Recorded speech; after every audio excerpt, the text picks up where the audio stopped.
Welcome everyone to an exciting yet last seminar, Crown Seminar for the 2022-2023 academic year.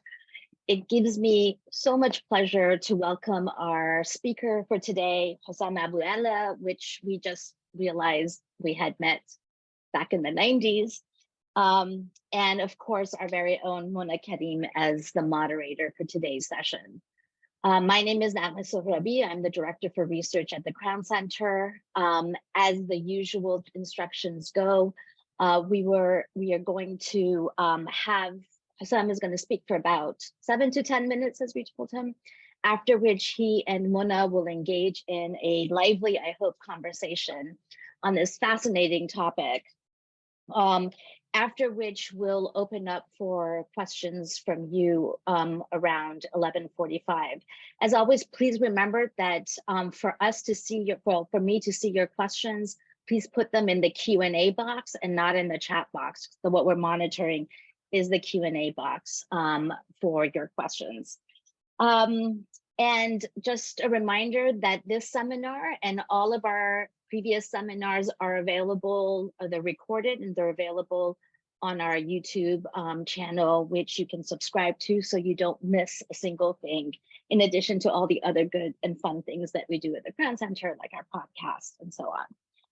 But without further ado, let me first introduce our wonderful speaker. Hosam Aboul-Ela is a professor of English, and I'm going to have to read this out. AAEF, Burhan, and Misako, Ajuz, professor of Arab Studies at the University of Houston. He works in the area of comparative literature, as I'm sure many of you know, literary theory, Arab cultural studies, US literature, post-colonial, de-imperial studies. He's translated 4 Arabic novels into English, including the center of today's attention and just a fantastic novel, which is Sonallah Ibrahim's. One of the, my students are going to be discussing it with him today in class also. He's also the editor of Seagull Books' Arabic list and the author of Domestications, American Empire, Literary Culture, and the Post-Colonial Lens from Northwestern University Press. He has a lot of numerous articles. He's also co-edits another series called Elsewhere Texts. And I say all of this, even though I know for many of you, he doesn't really need an introduction. Hosam is going to be in conversation with, I mentioned, with Mona Kareem. She is a junior research fellow at the Crown Center this year. She holds a PhD in comparative literature from State University of New York at Binghamton, and her research focuses on the literatures and cultures of the Arab Gulf, and it encompasses a wide variety of topics. She has been a fellow at multiple places, including up the street from us or down the street from us, I don't know, a Center for the Humanities at Tufts, at Princeton, and many other places. She is also known to many people as a poet. She's the author of 3 poetry collections. She is also a translator of multiple texts from Octavia Butler and more authors. And I'm very happy to say, even though we are personally sad, that she will be starting as an assistant professor of Middle East Studies at Washington University, St. Louis, starting this fall. And with that, I hand the microphone over to you. Thank you. I have 2 beginnings. The first beginning is the thank you. So thank you to the Crown Center. Thank you to Nagma. Thank you to Mona, my interlocutor, who I know is instrumental in the invitation as well. And a special thank you to all the administrative staff at the Crown Center. That's been absolutely wonderful to work with. My second beginning is to start with some information about the author, Sonallah Ibrahim. Sonallah Ibrahim is, by any measure, one of the most important living novelists writing in Arabic. Ibrahim was born in Cairo in 1937 to a lower middle class family living under Britain's colonial rule in Egypt. One of the ways he is often categorized is within the so-called Il-Sittinat, or 60s generation. This was a group of literary experimenters who started their careers building on and reacting against a generation of bourgeois nationalist artists whose tastes were broadly European. One might think of the late Egyptian novelist Kamel Vihani's champion of pre-colonial history and classical Arabic writing in his novels. Or Redwa Ashur, an English professor at Ain Shams University, one of the biggest public universities in Egypt, who centered the question of Palestine in her writing and criticism. Most of this group of 60s writers did not come from privilege. Their backgrounds were urban and sometimes relatively poor, but they benefited from the emphasis on education as part of a push for social welfare in the New Egypt around the end of the British occupation. Sonallah Ibrahim grew up in modest economic circumstances and was educated in public institutions in Egypt, so he fits the characterization.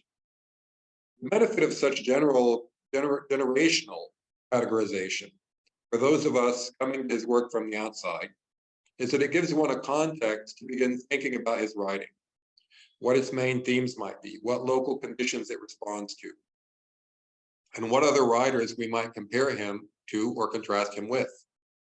But there are also downsides to these kinds of categorization. Sonallah Ibrahim has been thoroughly original in his approach to writing.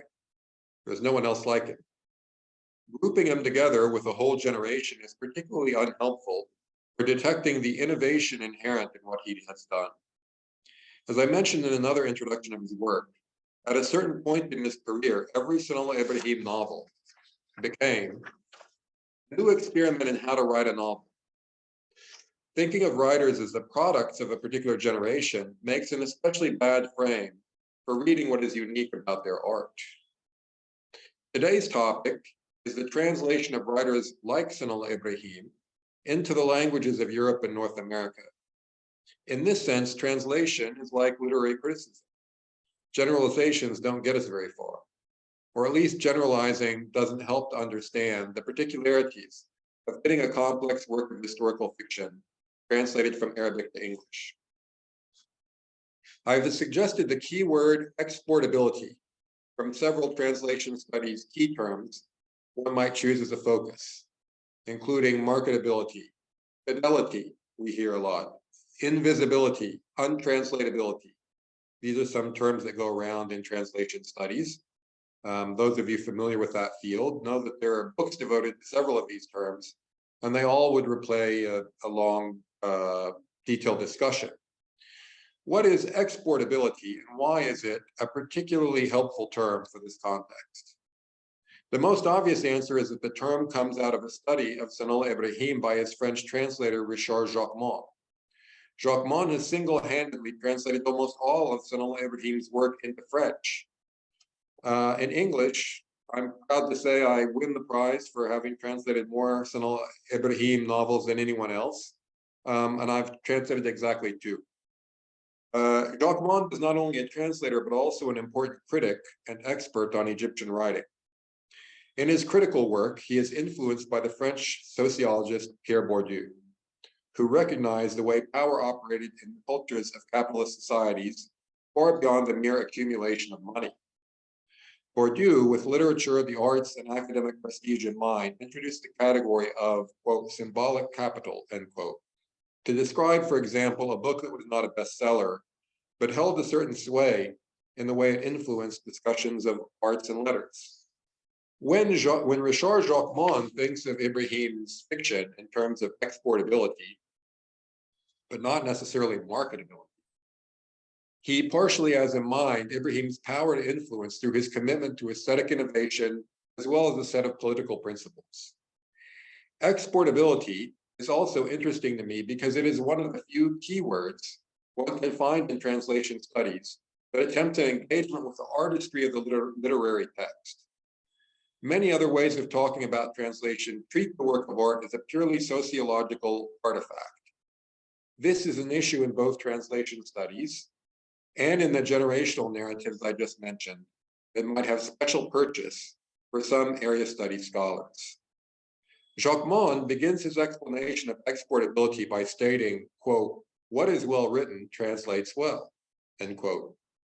He later elaborates this point by giving specific examples of the way the original Arabic of a novel by Sonallah Ibrahim that he translated, artfully executed in a manner that allows us to read it as having a, quote, firm anchoring in the European literary tradition of the satirical novel, end quote. based on everything from its narrative scheme to the way it uses punctuation. What I appreciate here is that the critic translator, far from making sweeping generalizations about a novel by Sonallah Ibrahim as a data point for reading literary history or a commodity circulating in a global marketplace, offers us tools to engage with and think about the details of the text and even its artistry. The irony is that the article also offers something of an apologia for why the French translation of the Ibrahim novel in question is redacted. The author and translator having worked together to execute a series of edits that reduce the complete length of the novel by something like 15 or 20% of its original length.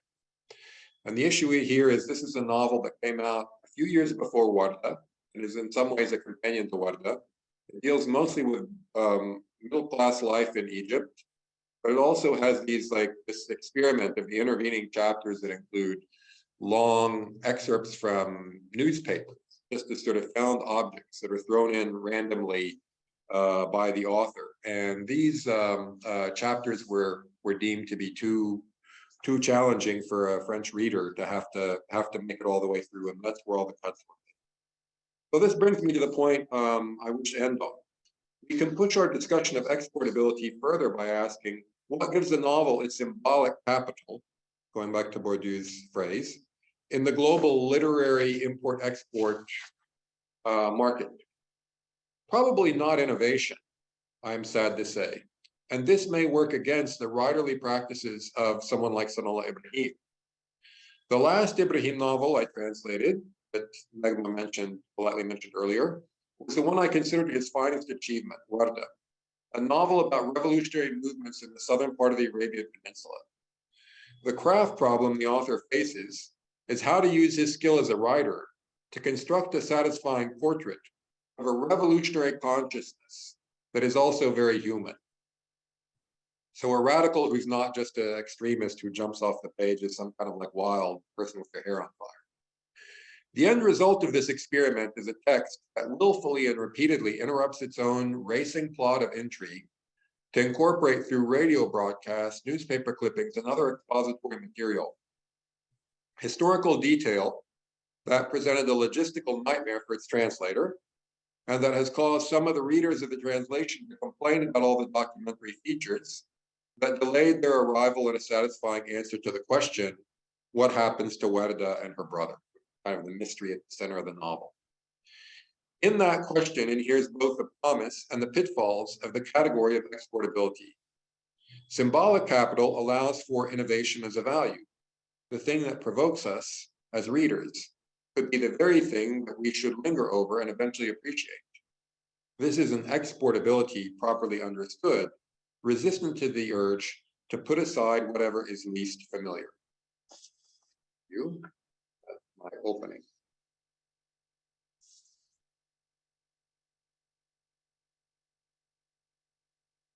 I think you might be muted. Mute might be on, Mona.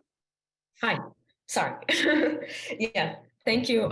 Thank you so much for this evocative and precise mapping of the context and the practices that surround Sonallah's work, but also, you know, your translations of his work. And I know that this is for you, it's beyond just one translation, and it's a form of literary friendship as well, and engagement with his work. I wanted to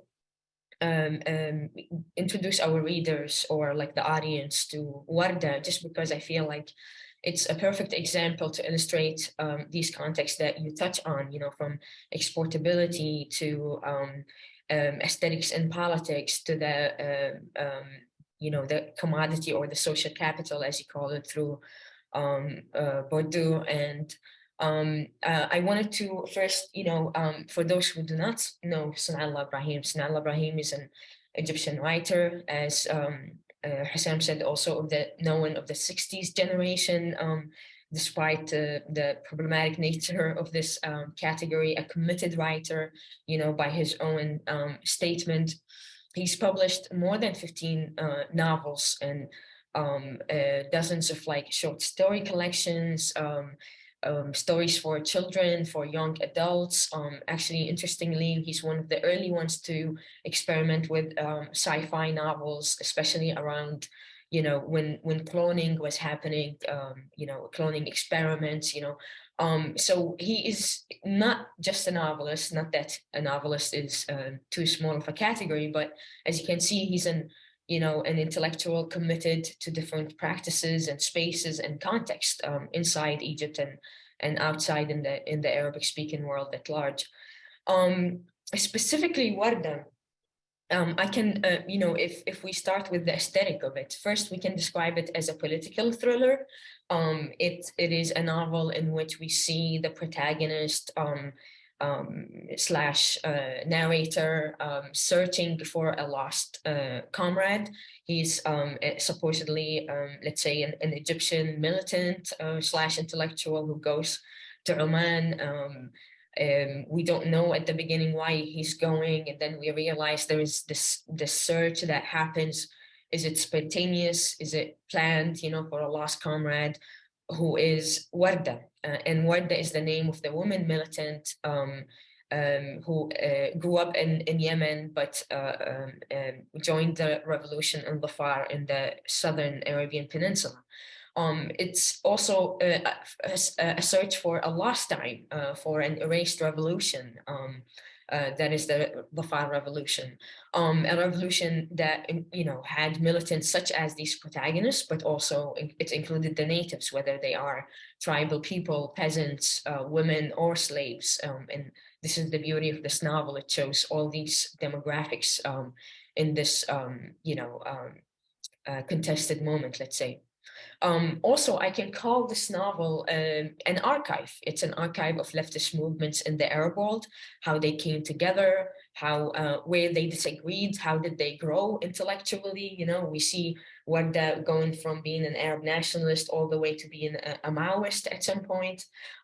So you also see like an intellectual history of the third world, right? Like in that decade. I can also describe it as journalistic and also borrow how Hosam frames it as non-fiction fiction, you know, and this is something I would like to ask you about more, Hosam, what this labeling of non-fiction fiction, especially that you hijack it from American fiction, but it really means something else in Sonallah's work. To give some examples, in Warda we see Sonallah mixing diaries, press, you know, Arabic press, and sometimes outside Arabic as well. And what really I find as like a hilarious moment in the novel is how he stages this conference. He walks, the protagonist walks into a random conference that discusses the water crisis in the Middle East, you know, so it's felt chaotic, but, you know, I love this exploitation of coincidence in his novel as well. If I and also academics don't come off looking very sexy or interesting in his novels, I think. So yeah, the conference emphasizes that, shows that as well. Right, yeah.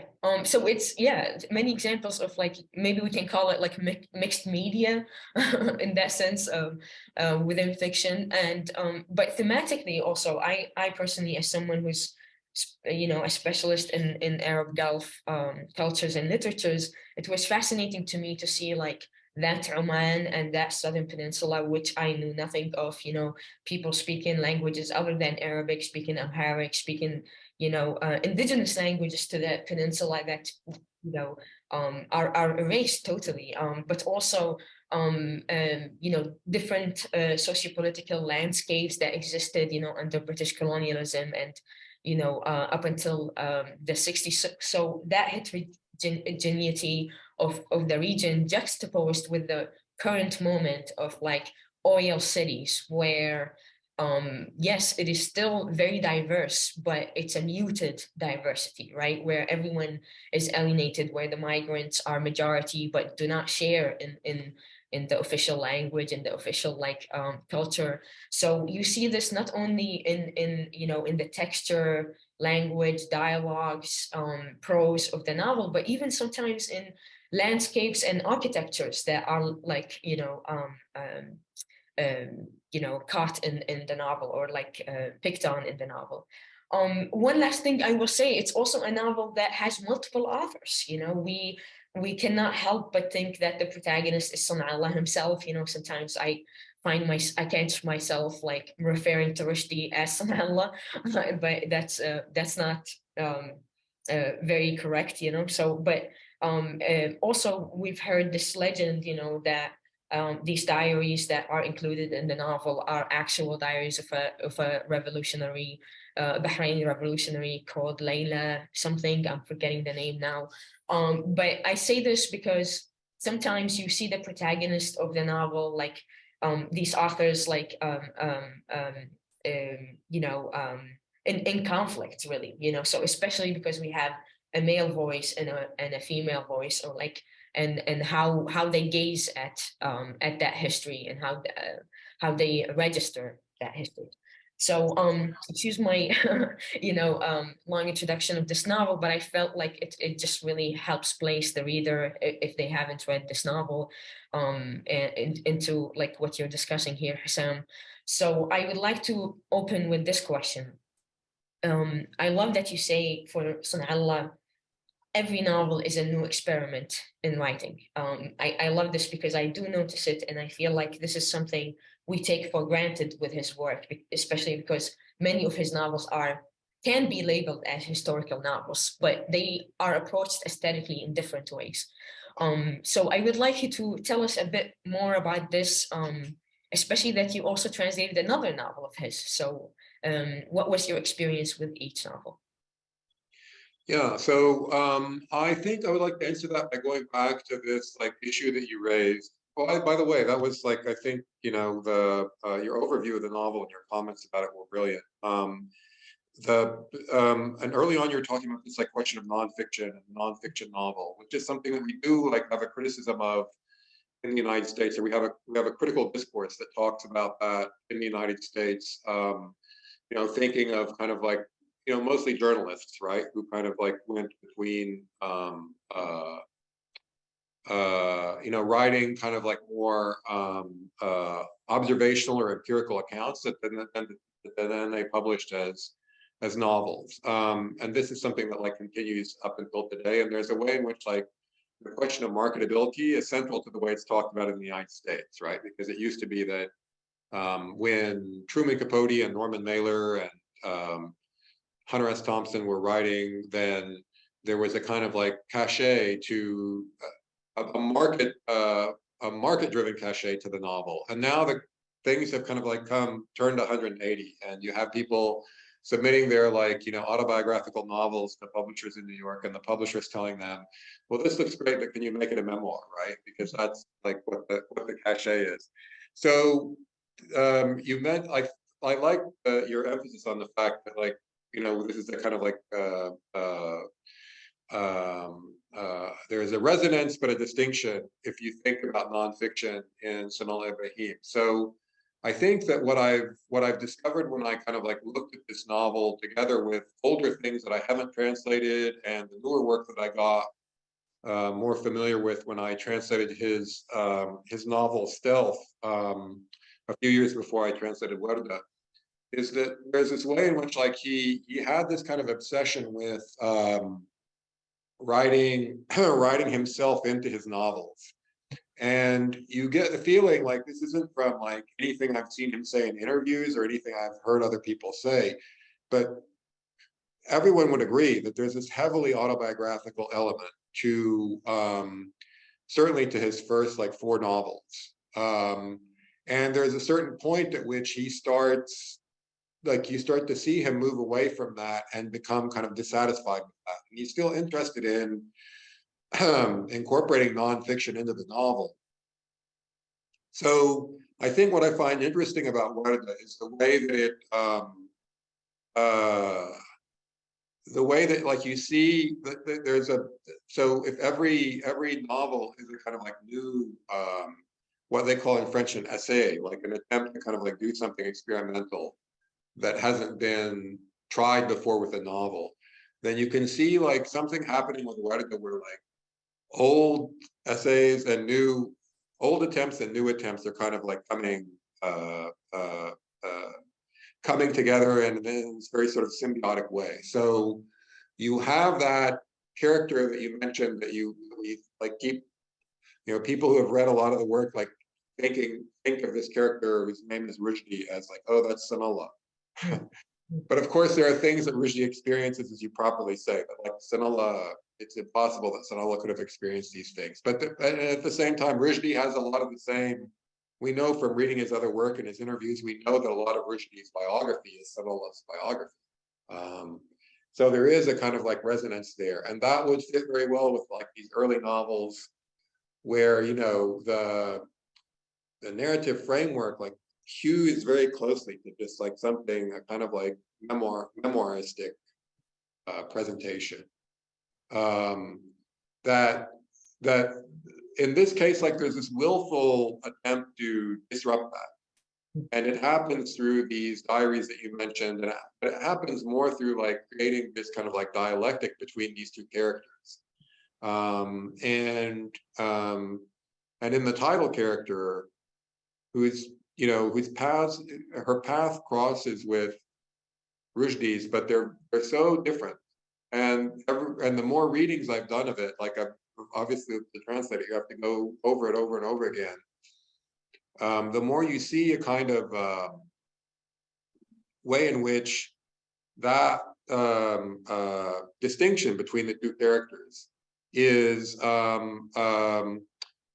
also like part of this idea of like him moving away from like being from using autobiography as his entree into like what he's doing in the novel. And Warda kind of disrupts that. Like you said, the diaries are historical. Richard Jacquemon's French translation uses they use the archival photograph for the cover. So there are all these ways in which archives and found objects, and as you say, like pieces of documentary are woven in primarily, like almost exclusively through the character of Warda. So she represents a kind of like commitment to history, even as she represents a kind of expansion of the individual self. I've kind of like gone on about that for a while. I'm interested in what you said about the languages and about the representation of the gulf, right? Because I know that that's something that you've done excellent work on. So I hope that we can talk about that a little bit. But I'm going to stop here and ask you if I've answered your question, and if Yes. Yeah, no, yeah, thank you. I mean, and I think what I feel like every time you describe the work of Sonallah, it's necessarily hybrid, right? Like when we say nonfiction, fiction, that is one way, or when you say it's a new experiment in writing, and this is why I try personally to push away or against like historical fiction, because as you know, historical fiction has certain conventions, and it also often like reproduces the logic of writing history as linear, for example, or as through this logic of like progress. But the beautiful thing that I find in Warda and overall in the work of Sonallah is that history like has texture, and history doesn't just like flow easily. So for example, and this is where I would like you to tell us more about like the French translation and how it influenced your process or informed it, let's say, is, for example, I learned so much about like these minute details of that somehow the far went through, but also at the Arab world overall, because we have this revolutionary who is writing her diaries every day, right? And she sometimes writes about her everyday life. Sometimes she's telling us, oh, I listened to this on the radio, I think about this, and she's given us her opinion. So there were so many details that maybe if I had sought them, like for example, about the history of the Sudanese communist party, maybe I would find them. But there were things like Gaddafi interfering to stop Ghaffar, but then withdrawing and saying he could offer money if it goes to this. You know what I mean? These things that are like contradictions to even these big figures, right? These historical figures that from distance, we look at them and we say, oh, this person, like this figure is a socialist, this figure stands with this, but in reality, when you read Warda, you see that even power was trying to figure out, where to go next. It wasn't only the people on the ground, so this is what I mean about the texture of history. And I love this, and I think few of my students love this as well. I know that it's not for everyone, and that's why when you told me about the French translation, I just felt it was like the novel was robbed, in part by reducing that. So maybe you can tell us about this. Yeah. So the as I said, so one thing that's important to say from the beginning is because almost single-handedly because of the efforts of Richard Jacquemont, the French translator of this novel and of something like 10 or 11 other Sonallah Ibrahim novels. He hasn't translated there's a few translations by other translators, but Richard Jacquemont is kind of the Sonallah Ibrahim translator in French. And that means that as a result of that, Sonallah Ibrahim kind of has a name in France, that he doesn't really have in the United States. I mean, we talk about him, and there's maybe more and more discussion of him, but it is a very kind of exclusive group that kind of knows the name Sonallah Ibrahim and would talk about him. And he's far from being a bestseller, and he every now and then his name might pop up in one of the prestige journals and so forth. But it's not the same in France. In France, when a novel by Sonallah Ibrahim comes up, all the big periodicals and all the big journals that do book reviews review it. So that has to be said, right? That there is a way in which the French translations have succeeded in a way that so far we haven't in English. But I know what you're getting at. So my practice is when I'm translating of course I know a lot more Arabic than I know French, but I know enough French that sometimes it's helpful to kind of look at it. And so I keep the 2 times I've translated Sonallah Ibrahim's novels, I've had Richard Jacquemont's translations next to me as I was working in case I wanted to refer to them, because he often figures out things, he's figured out so much that's going on in the novel.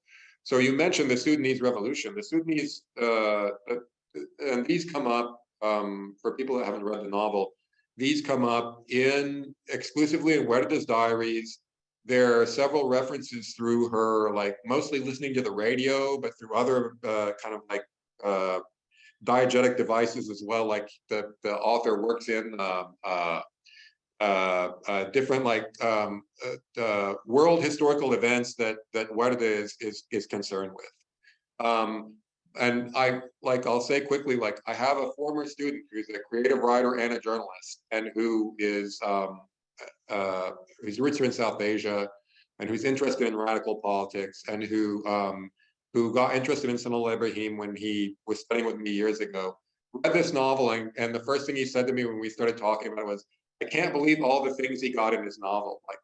Which I can't get that sentence out of my head. I thought that was such an interesting way to think of the craft of writing, is you're trying to trick the literary establishment and the readership into having to read all these things that they might not want to have to deal with when they pick up a novel. So there is that element to it. And maybe one of the things is all these references, you get this whole kind of narrative arc just through her references to the newspaper article she read of what happened with the Sudanese Communist Party, which came to power, and so much resonance is what's happening right now, right? They came to power and started to create a broad national popular movement that was gonna govern the country and so forth, and then a series of coups d'etat overturned it and led to the military being in power with collusion from global powers, including global regional powers. I need to say, including regional powers that felt that claimed to be anti-colonial and pro-Arab in their politics, etc. So that's specifically with reference to the French translation. And then the question becomes okay, what do we lose? What do we given the success of the French Sonallah Ibrahim, what do we lose by not having that the references like certain references to news events and historical events that come up in one of the diaries.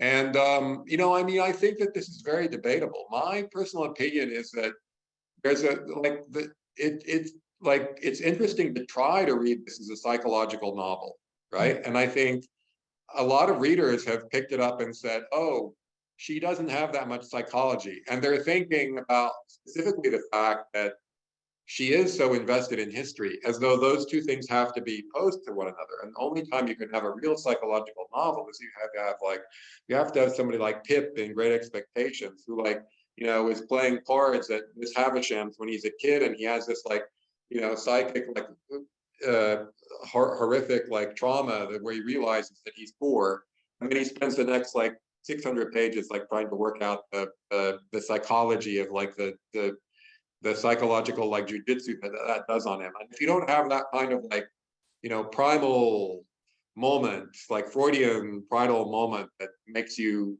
and then work it out over hundreds and hundreds of pages. So this is a different kind of, like, psychology. It's kind of like posing the question of what literary frame, what literary structure would you use to depict this psychological choice of deciding, I don't want to live my comfortable life. I want to go fight, like, with revolutionaries, you know, who, as you said earlier, like, some of whom speak a different language, but all of whom are culturally completely different from me. You know, I mean, I think that's that's the kind of question you get at when you start thinking of, okay, you know, what is going to be my strategy of just, like, taking out chunks of things that Warda says or writes in her diaries. One other thing about the diaries, by the way, this is an observation from a student of mine, who, one of my graduate students, like, who, when we read it in a graduate seminar last year, like, started talking about, oh, what do you expect when you pick up the novel and you say, this woman, like, it's based on, like, the narrative comes out of a woman's diary, right? There's a long tradition of that in English and French writing, and it's not about, the subject matter does not tend to be world revolution, right? In those other novels, right? In the epistolary novel, or a novel that, like, is like, or Pamela, for example, that has, like, a lot of it is Pamela's diaries. Like, yeah, that's about, like, you know, personal relationships, and it tends to be very domestic. And I think Sonallah has that kind of, like, you know, he means kind of like literary revolution, like, is kind of what he has in mind by like doing it through diaries, right? Yeah, again, let me pause. Like, I'm giving very long answers, but I'm also thinking about, yeah, let me pause there.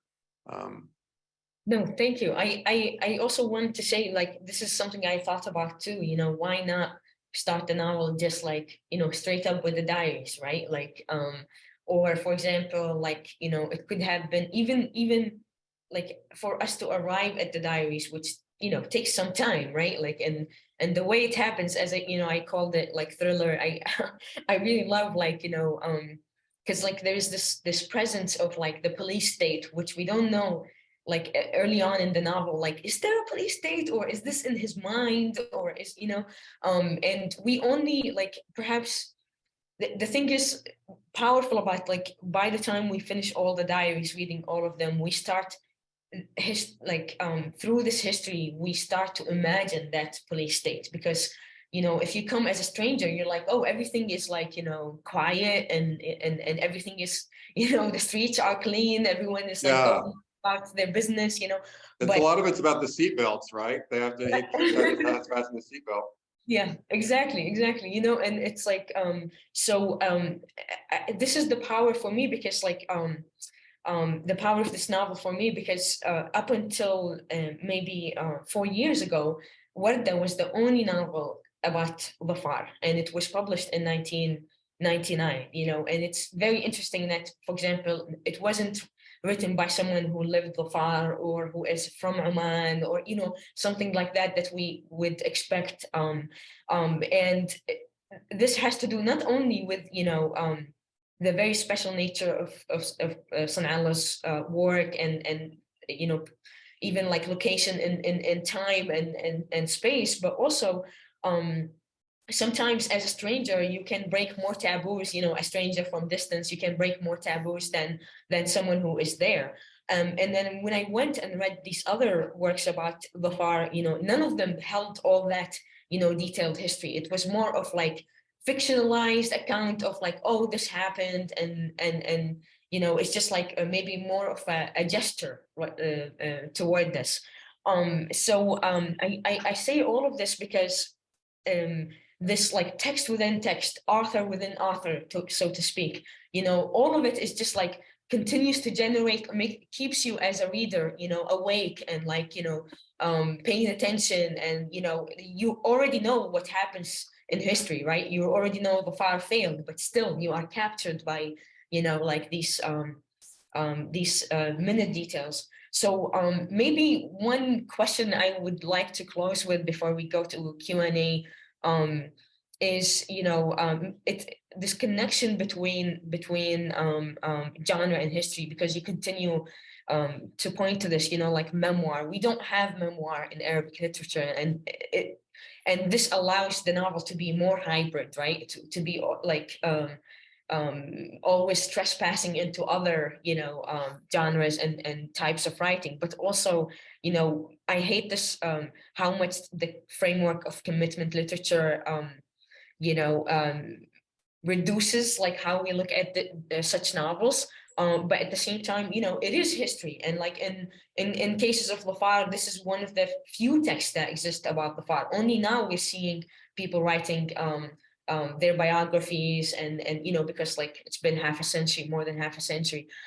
So I wanted to just ask you if you have any reflections on this like nature of the Arabic novel as a counter history. Yeah, I mean, I guess like I would say, and I would like, I was saying this earlier, like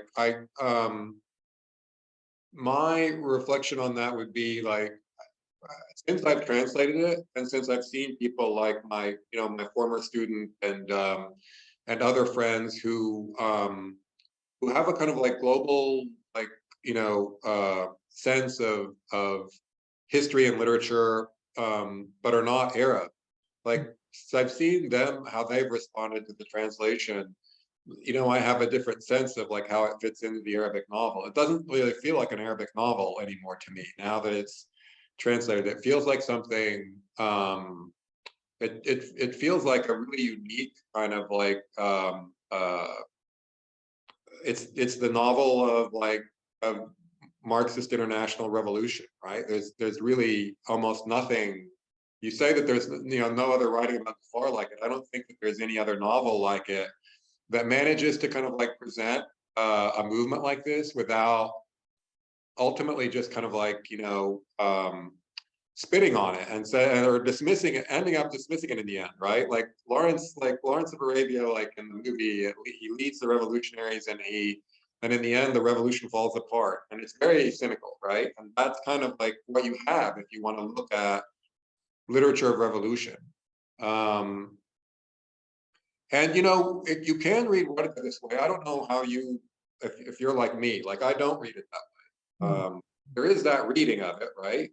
But I think like this manages to do something else, right? It manages to kind of like suspend that question much more effectively than other things that you would find. Thank you. Great, thank you so much. We already have the We questions. still can't hear you, Negma. Oh, can you not hear me? Now we can. Can you hear me? Okay, Yeah. perfect. I just thank you guys, and I want to kind of continue on the topics that you were already discussing. We're having questions come in, but I'm going to cut the line and ask you some a broader question, and then we're going to, and it just feeds off of actually already the questions that Mona has asked you, but moving it off Warda in particular, and sort of thinking about the connection between literature and, somebody has already asked about contemporary politics, like how does Ibrahim deal with contemporary Egyptian politics? But I wanted to make that question a little bit bigger and ask you, as someone who's a literary critic, who is a comparative literature scholar, and also a translator, to to sort of speak to us a bit about how you see this link between literature and politics, or literature and history. And I say that because we've talked about this before. Actually, we've talked about it with Mona in particular before, but there is this tendency to think that there is the serious material, and that's the politics. And then there is the literature stuff. And, you know, one of the common things I hear from people is, oh, I don't read fiction, I just read nonfiction, as a brand, as a way of thinking about, okay, I'm a serious thinker about politics versus you people who read literature. And I just, you know, I'm sure you come across this quite often, and I know it informs the way in which you even think about what are you going to translate. And we talked a little bit about this earlier, about what makes Warda such a unique text. But what are your thoughts about that this connection between what is real, what is serious, and then fiction and literature? Yeah, so I'll say two things. One of them is that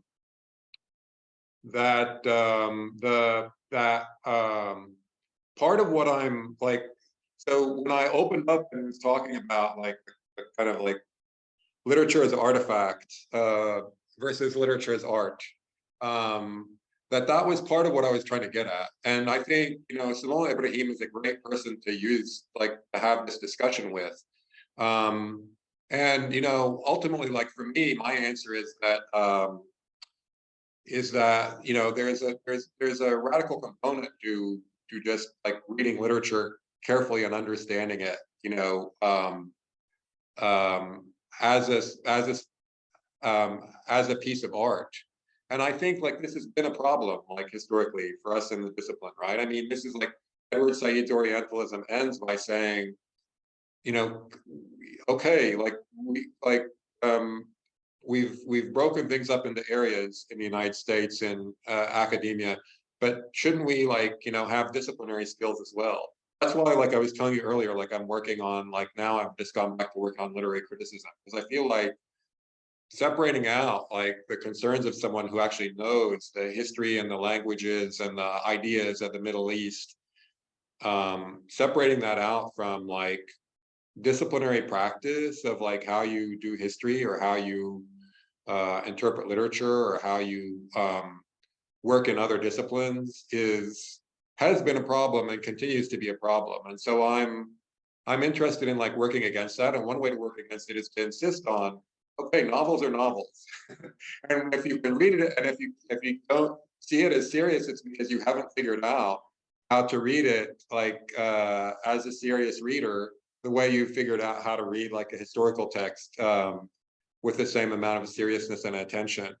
And then one other thing about Sonallah, like the reason why he's a great person to study this, is like he himself is fixated with this issue as much as any other literary writer you'd find, right? So like this other novel that I mentioned, but that's not our main focus, that has all the newspaper clippings. Like the English, there is an English, you put in English translation of it by Anthony Calderbank, and the title is Zat, which is a woman's name, Z-A-A-T. And for years I taught it, and then it went out of print. But I taught it next to African novels, and next to Indian novels, and next to Caribbean novels in a kind of like post-colonial syllabus for undergrads. And my undergraduate students loved it. They were like, well, we relate to this novel more than anything else because it's not in a village. And I was like shocked by that. I thought, well, but wait, you have to take out the newspaper clippings like they did in France. And no, I mean, the fascinating thing about it was the more you read it, the more you saw that in the newspaper, there's a kind of like narrative arc, right? And this like relates to like, you know, the question about like contemporary, like what's going on now in Sudan, or what's going on now in Egypt. And, you know, Iran and Saudi Arabia and all the things that are kind of like contemporary, they become a kind of like soap opera, and they read like a kind of a novel, the way what used to be the newspaper, but now like, you know, news media treats them. And so I think like the skill of like knowing how to read narrative and breaking it down as narrative is at the center of both these, like of all these kind of disciplinary practices. I don't know, Mona, what do you think about the seriousness of literature? No, I don't have anything to add, but yeah, I love this. I find this fascinating that how you described it as an arc, because I was trying to look for this word that, like the real geopolitical world also had its own thriller, also had its like, development and, so like, if you were, say, when reading Guarda, if you were only fixated on Rushdie finding, his lost comrade, you will not, you will not be satisfied, like, and it's really the journey of learning about her, about that history, like their um, I don't know how to call it, but yeah, like that interaction, historical interaction. That this is where like you find both thriller and truth, if I should say. I mean, so like there's a question that takes up the exportability part of the title, but I want to sort of link it back very directly to the conversation you both started on this and say, one can say, for example, part of the problem that you already discussed about taking literature as seriously as you would take a newspaper clipping or politics is going back to something Hosam said, which is about learning how to read, right? So we know how to read a newspaper. We know how to read, let's say, an academic article or a policy briefing. And I would add to that, technique is something that a question was asked about lack of knowledge, right? So there's two things, right? One is the technique, but then there's these knowledge gaps when you're translating something from a different language here, from Arabic or Sonallah Ibrahim's work to English. And so the person, this person had sort of pointed out that when they first read Warda, the richness of the text was hard for them to grasp, and they had to read Abdurrazak al-Takriti's Monsoon Revolution, and then they went back to Warda to appreciate the text. And they sort of presented this as a problem that most Western readers would have.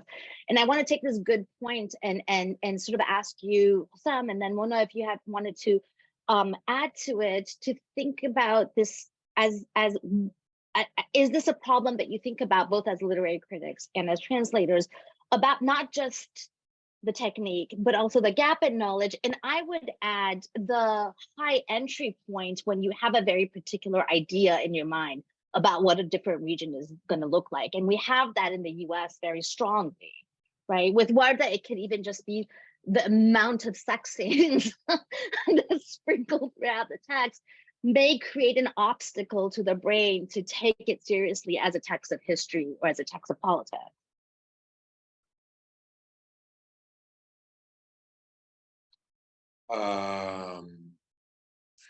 Yeah, I feel like I'm I'm a bit, so this is so, the question is so central to my current concerns of research and writing that I feel completely stultified. So I would make it, I guess, like all I can do and then throw it to Mona is like I can make it an even bigger question, which is like, how do we read and how is that changing? And because there's a way in which like what I'm working on now is like this, what I feel like is a truism, which is that because of the way like our technology and the distribution of information has changed our reading practice, we're not real serious readers anymore. Like our brains have shrunk, and there are all these like kind of truisms about the internet age and the kind of like generation of the students that we teach and so forth, which after all, like, there's always been that. Like when we were their age, when we were our students' age, and older people were saying that about us as well, but like technology and culture had made it. So I'm saying all that to say, like, my position is that we read on, like, there's an excellent essay I have in mind that it's literary critical. It's actually about medieval texts by a scholar at University of Chicago named Julie Orlemansky.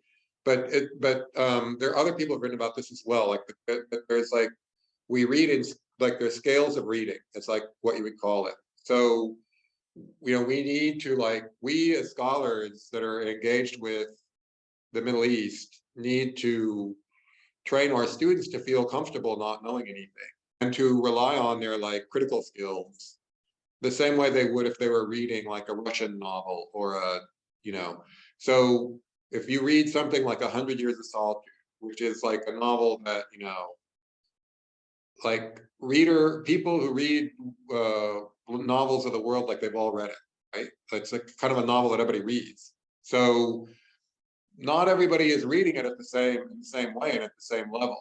And that's all I would say, like as a starter to the answer to that like huge and interesting question is like you have to be open to kind of like not being able to read it and like learn things from it and not understand everything. And that's kind of like what happens when you read anything, right? And I want to just add to this because, you know, I understand this, like reading word that can be overwhelming and can be, you know, can throw readers off in the sense of like, oh, you know, like we're not used to being disoriented like that, you know. And I think I also like catch myself, for example, whenever I'm reading, like Googling things, and, you know, sometimes that is useful and you know, but other times I'm like, you know, like how much should I know, right? So this made me think about like, you know, curiosity that is violent and curiosity that is vulnerable, you know. And I really believe that reading Wadda, even without having to read Ad-Razak or reading about like the history of the Gulf and all the context that you can be introduced to Lafar, if you read it with this belief that, you know, I will get some, I don't have to get all of the history, you know, even that is a win in itself. And I think I experienced this in the American classroom when I taught this novel last year. You know, people had different responses, and I told my students like, yeah, like if you have the time and curiosity, please Google it. Like I was Googling, you know, oil workers strike. I didn't know they had a strike where they were like, you know, protesting, you know, colonialism and imperialism, and they wanted to politicize oil production. And you know, like this happened in different Gulf states. So it was beautiful for me to know this, and I was reminded over and over like how much the Gulf states like succeeded at silencing history and at erasing history. And you know, Robert Vitalis, you know, calls it in America's Kingdom, he says he calls it Gulf exceptionalism. And he says, you know, the Gulf states learned from Americans to be like, no, we're exceptional. We cannot be analyzed by, you know, our history cannot be analyzed like every other history, you know. So and now like what that comes and reminds us like, no, actually you're not an exceptional. Like, and then that whole course of history did, you know, actually happen. So instead of thinking that, you know, it must be, you know, completely grasped, it could, you know, where there can be a portal to many, you know, geographies and eras to learn about. Yeah, I mean, I'll add something else about reading, which is like you mentioned the sex scenes. So like there are different themes in the novel, including sexuality and including specifically sexuality and migrant labor, right? Where like it took me several times going through it to realize that there's an arc of change. Like there's a way in which some of the things around some of the moments around those two issues felt extremely reactionary to me the first time I experienced the novel. And the more I worked on it, the more I realized actually this is putting it's questioning more than it is taking like a position that's either reactionary or progressive in these different categories. And that gets us back to like the disciplinary practice of literature, right? Why is literature, what allows us to consider literature serious on the level of history? Well, it's because it allows us to kind of like reflect and question and reinterpret like what we think we already knew. I'm wondering though if I just want to push this forward a little bit more. And I was so intrigued, I have to say, here the disciplinary differences really come in. I was, because in my head, I was just thinking about like the political and historical context of US and US relations to the Middle East. And I was really taken by surprise when in answer you first started talking about reading techniques. and I think that just and it just sums up how our brains from different disciplines kind of think about even the answers differently. So I do want to actually bring that back, the context, and ask you to speak a little bit about, you mentioned this in your remarks, that Sonallah Ibrahim has a different place in France when his novels come out than in the US, which I, as a historian, read as a historical and political difference. And I was just wondering if you could elaborate a little bit on that as a way of illuminating this topic that you and Mona are talking about the link between fiction and nonfiction a bit more. Oh, I think, well, I guess like what that question makes me think of, I don't know if I'm going to be on point, so let me know if I'm not. But I think it makes me think of the conversation about translation of Arabic literature and the way that's changed.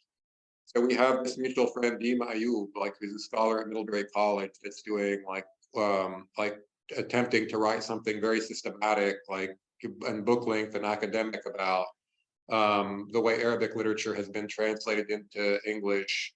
And there are histories of like older kind of like translation movements. And I think, that's kind of like where I would start to go with my answer, is the way in which in the United States, there's this famous, like very short and very provocative, famous short piece by Edward Said about embargoed literature, where he basically makes the argument that in New York, right, then the big publishers. So it's a problem with global capitalism, but like it's American manifestation. Like you can't get away from this specific idea of like linking Arabic literature to stereotypes and ideas about Arabs in the United States. And in France, then it's not the Garden of Eden. Like they have their own issues with their, but to be an Arab in France is a different thing.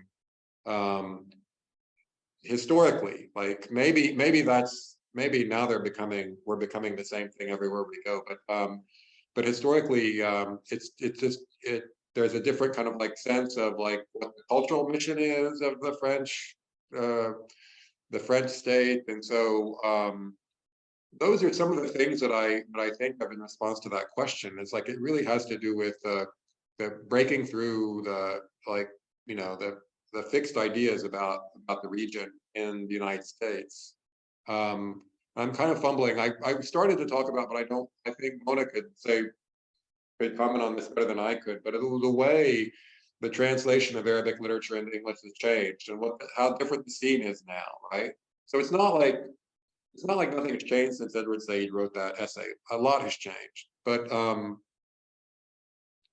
there is a resilience to certain kinds of like fixed ideas too. Yeah, I don't know. I don't know if I have something to add here, but I think one example to contemplate is even how Sonallah re-emerged after the Egyptian Revolution in 2011. Like there was, he was most urgent to be like, okay, how do we historicize the figure of the revolutionary? But what is this Egypt? Where's the Egypt as a political history, as a modern political history? So. And I think, to go back to what you were saying, Hosam, earlier in your introduction about translation as literary criticism, is the power of translation, like to me, at least as a radical activist, to translate against these moments, right? Like when when everyone had already forgotten about Egypt in January 2015, the translator can be like, we will read this novel about not Egypt actually, but by this revolutionary, novelist about this very unrevolutionary, country now, like that is Oman. I mean, at least in like the hegemonic perception, right? So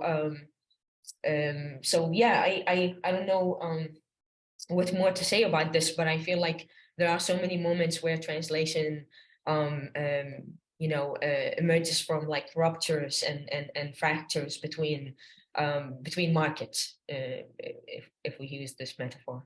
But then to get back to Nagma's point about like different different disciplinary way framings, like I would want to pose the question to both of you. Like I'm trying to and I don't claim to be the person who keeps up the most with like the latest thing that's coming out, But I feel like there is not an art and literature around the series of like uprisings that started in 2011 in the region, that reaches the kind of this level. You know what I mean? I mean, there's a way in which like we don't yet have the artifacts as if we're like as interpreters of culture to talk about those things. Like, you know, this is kind of more the moment, I guess, for political commentators or historians, or maybe it's not the moment for them, but I don't know, like, could either of you think of a counterexample if I say like there's not really a novel of the so-called Arab Spring and its aftermath in Sudan and Algeria and places yet? Is there? And Iran? I can just say from my perspective of teaching this stuff, there are two things that occurred to me when you were asking that question. The first one is, and again, this is something that you guys know better than me, but it seems to me that a novel, it requires a lot more time to cook. I mean, I don't think it's surprising, and I was really glad Mona in her comments pointed out that the events in Warda happened right in between 65 and 75, and I think the events that she talks about is late 60s, early 70s, but the novel was written at the end of the 90s. So that's a very long time to sort of think about what it was that he himself and his generation experienced. And so that would be the first thing that came to my mind when you asked that question. And the second thing that, well, there are three things that came to my mind, but the second thing that came to my mind is that, and this I'm picking up from the conversation I had with you, Hosam, this morning, which is, I think Warda is such an exceptional piece. It's not where are the other pieces like it? I think it just stands out as an exceptional novel. And so I kind of want to protect that uniqueness of it and the singularity of it and say, well, there isn't anything like it for any other events that I can actually think about historically in the Middle East. But the third thing I was going to say is that as a teacher, I actually use, I'm always struck by the, that it's the visual arts and also songs are the things that just pop up immediately. So it's not literary in the sense of a novel, but it's artistic productions that have came out of the Arab Spring or the 2009 Iranian Green Movement, or even what happened in Iran in September are visual. And I wonder if that has anything to do with the larger conversation you were having about reading, the obstacles to reading, and how our relationship to text have changed because the broader changes in technology. So we're not reading and we're not writing as much as we're producing visual arts, basically.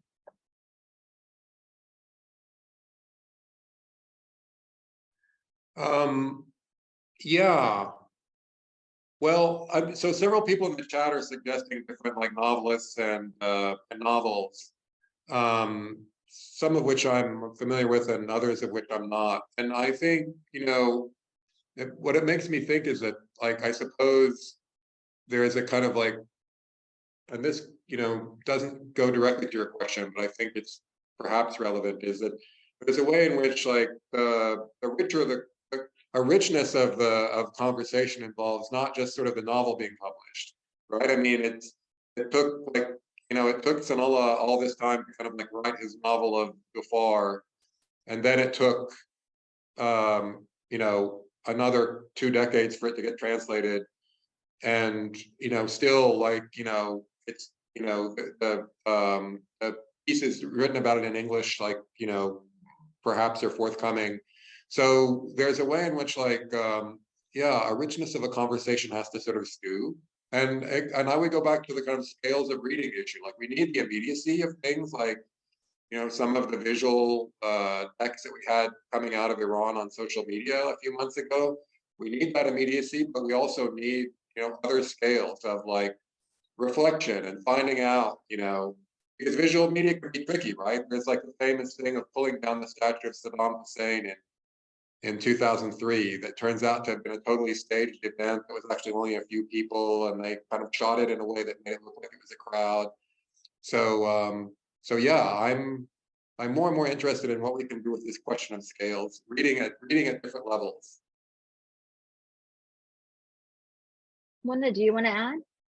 Yeah, I feel I mean, because when you were talking about like songs and art, I remember from like where he used some examples of the like chants and songs that were in the revolution, and then I went again and googled them, and only few I were able to find that, you know, for example, like these weekly columns that, you know, someone like at an older age, like you know, like an intellectual or an ex-militant, you know, would write them just reminiscing about the old time, and then they would mention this. But this would be like the crossing that I just never anticipated, you know, of like, oh, so you were in the far, and when, so what happened? So you go and this is someone who would be not a writer, you know, not conventional in the sense that not accessible to us. There is no written text, there is no interviews, but maybe they write pieces here and there. Maybe they write on social media. Maybe they've had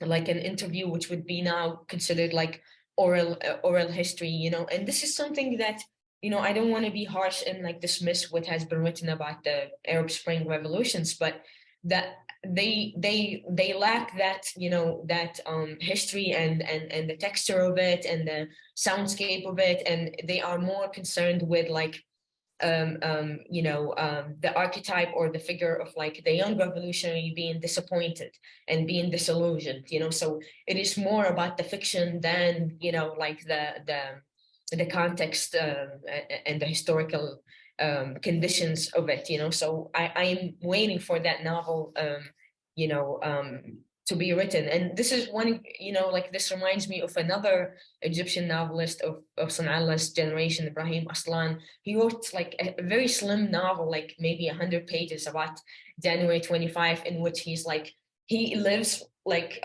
in a building on Tahrir Square, but he is watching the revolution on TV, you know, the whole novel. And for him, it was because like there was an impossibility to write about this novel. And it was also an impossibility of like, where do I stand of like as someone of that generation to in this revolution? You know, he felt he was so enthusiastic for it, but he didn't feel the need to be in the streets. So he watched it on TV and wrote us like this humorous novel about it, you know? So sometimes like that is part of the magic of the novel, you know, like such as Warda, is that you must wait, right? Like not only to write it, but also, you know, to read it over and over. And I feel like when I read it at first, I was more concerned with the leftist history. And then I read the translation. I was, you know, I realized so many other aspects like internationalist, but also aesthetic.